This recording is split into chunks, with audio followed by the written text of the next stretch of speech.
बिस्मिल्लाहिर्रहमानिर्रहीम। अस्सलाम वालेकुम। जैसा कि आप सब जानते हैं कि फार्माकोकाइनेटिक के चारों पैरामीटर्स हम डिस्कस कर चुके हैं।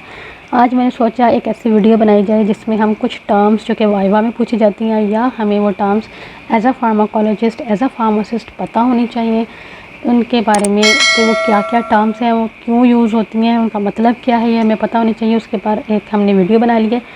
अच्छा, अब बात यह है कि अगर आपको लगता है कि इसमें से कोई टर्म मिस हो गई है या वो टर्म इंक्लूड होनी चाहिए इसके अंदर, तो आप प्लीज़ कमेंट में वो टर्म लिख सकते हैं, तो मैं उसको एक्सप्लेन करूँगी इंशाल्लाह। तो सबसे पहले जो टर्म है वो है जी थेराप्यूटिक विंडो। ड्रग की थेराप्यूटिक विंडो क्या होती है? ड्रग की थेराप्यूटिक विंडो जैसे कि नाम से आपको पता चल रहा होगा, जो खिड़की बनी है जी, ठीक है।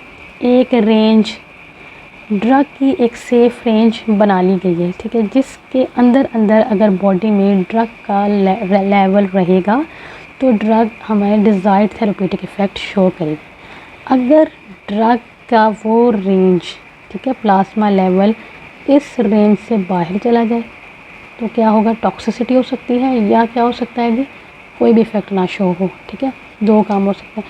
हमें ड्रग की वो अमाउंट भी नहीं चाहिए जो जब हम बॉडी में एडमिनिस्टर करें तो वो हमें डिज़ायर्ड थेरेप्यूटिक इफ़ेक्ट दे ही ना, और ना ही हमें ड्रग की वो अमाउंट चाहिए कि जब हम उसे बॉडी में दें तो वो टॉक्सिसिटी प्रोड्यूस करे, ठीक है। हमें वो रेंज चाहिए जिसमें अगर ड्रग हमारी बॉडी में हमारे प्लाज्मा लेवल में रहे तो वो थेरेप्यूटिक इफ़ेक्ट शो करे। इसको कहते हैं जी थेरेप्यूटिक विंडो, ठीक है। अगली टर्म है जी लोडिंग डोज, एक है जी मेंटेनेंस डोज और डोज एडजस्टमेंट। ये तीनों डोज जो टर्म्स है ये डोज ऑप्टिमाइजेशन में आती हैं। डोज ऑप्टिमाइजेशन मतलब ये जो हमारा गोल है, जो हमारा मकसद है ड्रग को एडमिनिस्टर करना का बॉडी के अंदर, वो ये है कि हमें एक स्टेडी कंसंट्रेशन में ड्रग के अंदर थेरेप्यूटिक लेवल्स रहें जिससे हमारी ड्रग जो है वो इफ़ेक्ट शो करे बॉडी के अंदर, ठीक है। इन चीज़ों को अचीव करने के लिए समटाइम्स हम क्या करते हैं कि जब कोई ऐसी कंडीशन है या पेशेंट जो है वो ऐसी डिज़ीज़ में मुब्तला है कि हमें उस टाइम पे अचीवमेंट जो चाहिए ड्रग लेवल की प्लाज्मा के अंदर वो जल्दी चाहिए, ठीक है, यानी कि इमीडिएट इफ़ेक्ट चाहिए हमें, इमीडिएट थेरेप्यूटिक रिस्पॉन्स चाहिए हमें, तो हम क्या करते हैं कि एक साथ हम ज़्यादा सी डोज दे देते हैं, या वो सीरीज़ में दे सकते हैं या वो एक सिंगल डोज भी हो सकती है। उसको कहते हैं जी लोडिंग डोज। वो लोडिंग डोज आपने दे दी, उसके बाद उस लेवल को अचीव करने के लिए हम थोड़ी थोड़ी मेंटेनेंस डोज देते हैं ताकि वो लेवल अचीव रहे और ड्रग थेरेप्यूटिक इफ़ेक्ट शो करती रहे। अब लोडिंग डोज कैलकुलेट करने के लिए सबसे जो अहम चीज़ है जो हमें पता होनी चाहिए वो है जी ड्रग की वॉल्यूम ऑफ डिस्ट्रीब्यूशन, ठीक है। अगर ड्रग की वॉल्यूम ऑफ डिस्ट्रीब्यूशन ज़्यादा है तो कितनी हमें डोज चाहिए, और अगर वॉल्यूम ऑफ डिस्ट्रीब्यूशन कम है तो हमें कितनी डोज चाहिए, ठीक है। अगर हमारे वॉल्यूम डिस्ट्रीब्यूशन ज़्यादा है तो ड्रग की अमाउंट भी ज़्यादा चाहिए होगी, ठीक है। अच्छा, जिसको कैलकुलेट कैसे करते हैं? लोडिंग डोज को कैलकुलेट करने के लिए वीडी को मल्टीप्लाई किया जाता है जो हमें डिज़ायर्ड प्लाज्मा लेवल चाहिए तो with in the therapeutic window, ठीक है, और उसको डिवाइड किया जाता है by the amount of fraction of drug जो कि अनचेंज बॉडी में आ चुकी है, यानी कि बायो अवेलेबिलिटी, ठीक है जी। ये हो गई लोडिंग डोज, ठीक है। अब लोडिंग डोज का जो है ना फ़ायदा भी है, नुकसान भी है। लोडिंग डोज जो है ना यूज़फुल उनमें है जिनकी जो एलिमिनेशन जो है ना वो थोड़ी कम होती है, ठीक है। अगर लोडिंग डोज आपने दे दी उन ड्रग की जिनकी एलिमिनेशन थोड़ी स्लो है, आपने वो ड्रग दे दी, उसके बाद आपको मेंटेनेंस डोज जो है ना वो कम देनी पड़ेगी, ठीक है। लेकिन अगर आपने कुछ ड्रग्स में इस तरह भी हो सकता है कि अगर आपने लोडिंग डोज दे दी है तो वो क्या करती हैं कि टॉक्सिसिटी की तरफ जा सकती हैं या कंसंट्रेशन जो है वो बॉडी में ज़्यादा रहेगी उनकी, ये भी हो सकता है, ठीक है।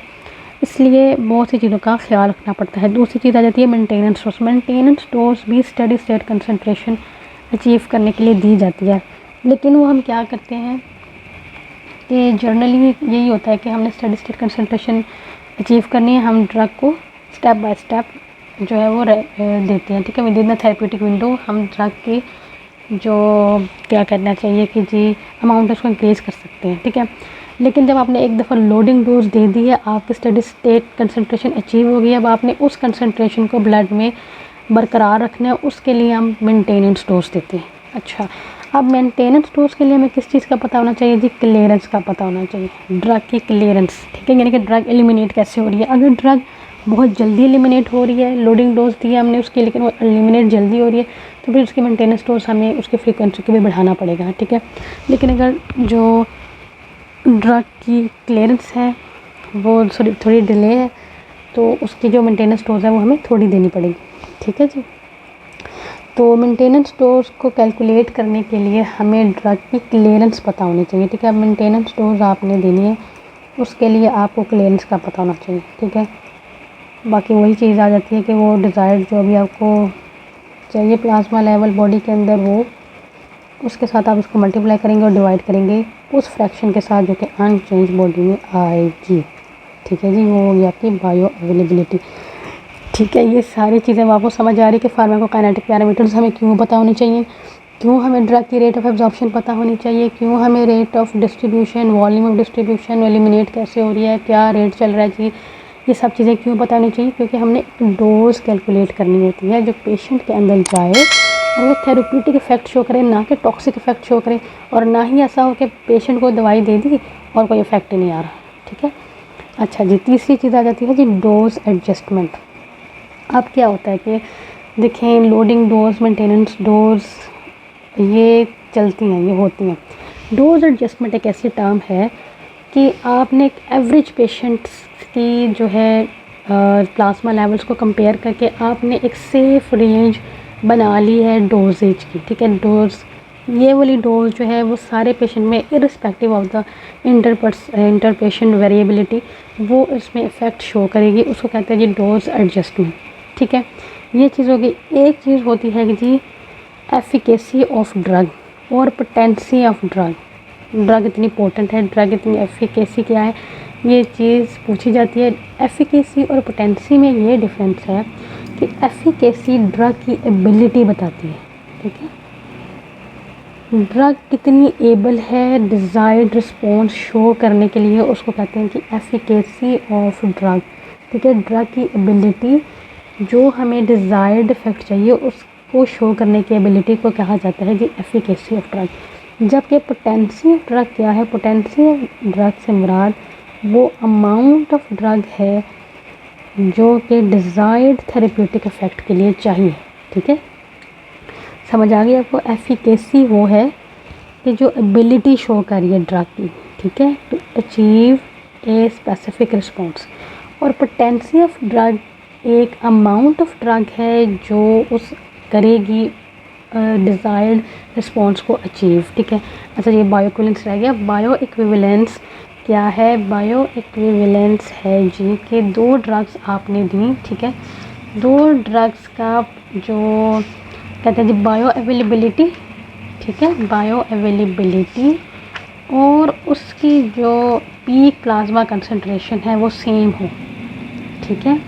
यानी कि दो ऐसी ड्रग्स आपने दी हैं जिनकी बायो अवेलेबिलिटी भी सेम है और ब्लड कंसंट्रेशन को, एक डिज़ायर्ड ब्लड कंसंट्रेशन को अचीव करने की जो टाइम है वो भी सेम है। उसको कहते हैं बायो इक्विवेलेंस। यानी कि ड्रग की दो रिलेटेड ड्रग्स हों, ठीक है, उनकी बायो अवेलेबिलिटी भी सेम हो। सेम चीज़ें क्या क्या हों? बायो अवेलेबिलिटी, ठीक है, और जो टाइम उनको चाहिए to achieve a blood concentration, ठीक है, ये होती है जी बायो इक्विवेलेंस, ठीक है। यानी कि उम्मीद है कि आपको समझ आ रही है मेरी बात की कि दो ऐसी ड्रग्स हों, ठीक है, जो कि थेरेप्यूटिकली इक्वल हो। समझ आ रही है? यानी कि उनकी बायो अवेलेबिलिटी भी सेम हो और उनके जो टाइम चाहिए डिज़ायर्ड प्लाज्मा कंसंट्रेशन अचीव करने के लिए वो भी सेम हो। उन ड्रग्स को कहा जाते हैं कि ये बायो इक्विवेलेंट ड्रग हैं, ठीक है जी। ये थे कुछ टर्म्स। आई होप कि आपको समझ आ गई। अगर आपको लग रहा है कि कुछ और टर्म्स इसमें ऐड करनी चाहिए तो प्लीज़ आप ज़रूर कमेंट्स में बताइएगा। मेरे चैनल को सब्सक्राइब करें। अल्लाह हाफ़िज़। नेक्स्ट लेक्चर में